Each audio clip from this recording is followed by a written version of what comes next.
Hello 18! Welcome back to my channel. Update tayo sa ating SB19 sa kanilang laban sa Billboard Fan Army Face-Off 2024. Ito nga ang SB19.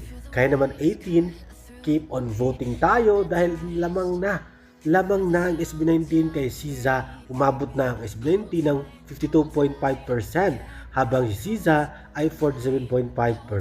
O di ba?